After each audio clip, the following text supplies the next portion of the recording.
Welcome to Mastis. నేను మీ ప్రశాంతి. గర్భంలో ఉన్న శిశువు భూమి మీదకి రావడానికి అమ్మ ఎంత నిరీక్షిస్తుందో అంతరిక్షంలో ఉన్న సునీత రాక కోసం ఈ పొడమి తల్లి కూడా అంతే ఎదురు చూసింది. మొత్తానికి నిరీక్షణ ఫలించి సునీత విలియమ్స్ ఇంకా బుచ్ విల్మోర్ మార్చి 19 తెల్లవారుజామున క్షేమంగా ఈ భూమి మీదకు వచ్చారు. వారి ప్రయాణం గురించి కొన్ని ఆసక్తికరమైన విషయాలు తెలుసుకుందాం. అమెరికన్ ఆస్ట్రోనాట్ అయిన సునీత విలియమ్స్ నాసా తరపు నుండి ఒక స్పేస్ క్రాఫ్ట్ ని టెస్ట్ చేయడానికి జూన్ 5, 2024న ఒక 8 రోజుల కోసం ఇంటర్నేషనల్ స్పేస్ స్టేషన్ కి వెళ్లి టెక్నికల్ ప్రాబ్లమ్స్ వల్ల 9 నెలల పాటు అక్కడే ఉండిపోయారు. ఆఫీస్ లో పని ఎక్కువై 1 గంట 2 గంటలో ఎక్స్ట్రా టైం మనం ఉండిపోవాల్సి వచ్చినా లేదా ట్రాఫిక్ జామ్ వల్ల ఇంటికి వెళ్ళడం కొంచెం లేట్ అయినా మనం ఎంత స్ట్రెస్ అవుతాం. అలాంటిది ఒక వారం రోజుల కోసం వెళ్లి 9 నెలలు ఉండిపోవాల్సి వచ్చిందంటే వాళ్ళ మనస్థితి ఎలా ఉంటుందో ఆలోచించండి. అది కూడా అంతరిక్షంలో. ఇంత కష్టమైన పరిస్థితుల్లో కూడా సునీత విలియమ్స్ తన స్థిత ప్రజ్ఞతని కోల్పోలేదు. ఆ 9 నెలల టైంని చక్కగా యూటిలైజ్ చేసుకుని చాలా ఎక్స్పెరిమెంట్స్ కండక్ట్ చేశారు. ముఖ్యంగా హ్యూమన్ బాడీ మీద మైక్రోగ్రావిటీ రీసెర్చ్ ని కండక్ట్ చేశారు. అంటే ఎక్కువ కాలం అలా స్పేస్ లో ఉండిపోవాల్సి వస్తే భూమి మీద ఉండడానికి అలవాటు పడిన మన బాడీస్ లో ఎలాంటి మార్పులు వస్తాయి, బోన్ స్ట్రెంగ్త్ లో changes, muscle loss, heart functioning మీద ఇంపాక్ట్స్, మన ఇమ్యూన్ సిస్టమ్ ఎలా వీక్ అయిపోతుందో, ఇంకా మొత్తం మన బాడీలో ఎలాంటి చేంజెస్ అండ్ రియాక్షన్స్ వస్తాయో ఇవన్నీ తెలుసుకున్నారు. ఈ ఎక్స్పెరిమెంట్ రిజల్ట్స్ ఫ్యూచర్ లో మార్స్ మీదకి వెళ్లే వాళ్ళకి బాగా ఉపయోగపడతాయి. ఇప్పటి వరకు స్పేస్ కి వెళ్లే ఆస్ట్రోనాట్స్ అందరూ క్యాన్డ్ ఫుడ్స్ ని తీసుకెళ్తూ ఉంటారు. So Sunita Williams plant growth మీద ఎక్స్పెరిమెంట్స్ కూడా చేశారు. అక్కడ ఉన్న టైంలో స్పేస్ లో వెజిటబుల్స్ ఎలా గ్రో అవుతాయని రీసెర్చ్ చేశారు.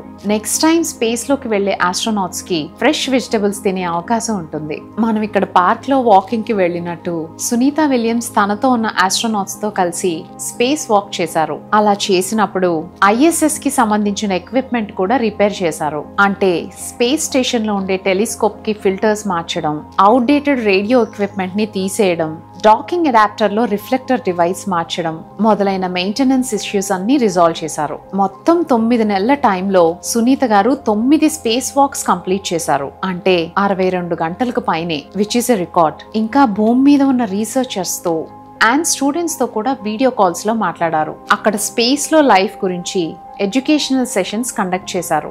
ఈ ఆస్ట్రోనాట్స్ వెళ్లిన స్టార్ లైనర్ స్పేస్ క్రాఫ్ట్ కి వచ్చిన టెక్నికల్ ప్రాబ్లమ్స్ ని సాల్వ్ చేయడంలో సునీత విలియమ్స్ చాలా వర్క్ చేశారు. అయితే ఆ స్టార్ లైనర్ లో ఉన్న ఇష్యూస్ వల్ల మళ్ళీ అందులోనే ఈ భూమి మీదకి రావడం రిస్క్ అని నాసా టీమ్ క్రూ డ్రాగన్ అనే స్పేస్ షిప్ ని పంపించారు. సునీత విలియమ్స్ ఇంకా బుచ్ విల్మోర్ ని తీసుకురావడానికి వెళ్లిన మరో 2 ఆస్ట్రోనాట్స్ తో కలిసి క్రూ డ్రాగన్ లో భూమి మీదకి వచ్చారు. ఆ స్పేస్ షిప్ 17 గంటల ప్రయాణం చేసి ఫ్లోరిడాలో సముద్రంలో ల్యాండ్ అయింది. నాసా టీమ్ తో పాటు డాల్ఫిన్స్ కూడా వచ్చాయట. అంతకాలం తర్వాత సేఫ్ గా వచ్చిన సునీత విలియమ్స్ ఇంకా బుచ్ విల్మోర్లు డైరెక్ట్ గా ఇంటికి వెళ్ళడానికి కూడా కుదరలేదు. వాళ్ళని రీహాబిలిటేషన్ సెంటర్ కి తీసుకెళ్లారు. ఎందుకంటే స్పేస్ లో మైక్రోగ్రావిటీ వాతావరణం వల్ల వాళ్లకు భూమి మీదకు రాగానే చాలా హెల్త్ ప్రాబ్లమ్స్ వచ్చే అవకాశం ఉంది. అందుకే వాళ్ళు కొన్ని వారాల పాటు డాక్టర్స్ అబ్జర్వేషన్ లో ఉండాలి. అంతరిక్షంలో ఉన్న 9 నెలల టైంలో భూమి చుట్టూ 4576 సార్లు పరిభ్రమించారు. అంటే దాదాపు 19 కోట్ల కిలోమీటర్ల పైనే. స్పేస్ వాతావరణంలో ఉన్నప్పుడు బాడీ వెయిట్ తగ్గిపోతుంది, బోన్స్ కూడా వీక్ అయిపోయి భూమి మీదకి రాగానే ఈజీగా ఫ్రాక్చర్స్ అయ్యే అవకాశం ఉంటుంది. అలాగే బ్లడ్ ప్రెషర్ డ్రాప్ అయ్యి లేవగానే కళ్ళు తిరగడం కూడా ఉంటుంది.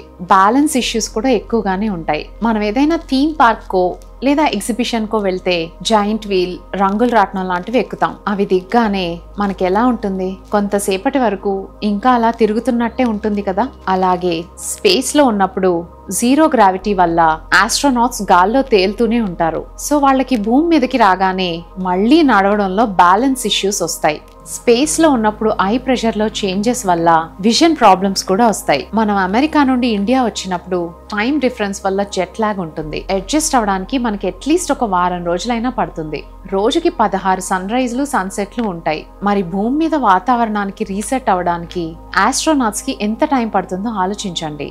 అంతకాలం ఐసోలేషన్ తర్వాత వాళ్ళు తిరిగి భూమి మీదకి వస్తారు కాబట్టి సైకలాజికల్ ఎఫెక్ట్స్ కూడా ఉండొచ్చు. మళ్ళీ సోషల్ లైఫ్కి అడ్జస్ట్ అవడానికి టైం పడుతుంది. అనుకోకుండా 9 నెలలు స్పేస్లో ఉండిపోయిన సునీత గారు తన టైంని ఎంత ప్రొడక్టివ్గా యూటిలైజ్ చేసుకున్నారో మన అందరం ఆవిడ నుండి నేర్చుకోవాల్సింది ఎంతో ఉంది. టఫ్ సిచ్యుయేషన్స్లో బ్యాలెన్స్డ్గా ఉండడం, అన్ఎక్స్పెక్టెడ్ సర్కమ్స్టాన్సెస్కి అడాప్ట్ అయిపోవడం, స్పేస్లో ఎన్ని ఛాలెంజెస్ వచ్చినా కూడా సమర్థవంతంగా ఎదుర్కోవడం. She's an inspiration to the future generation astronauts. Welcome back Sunita Williams and Butch Wilmore. Thank you.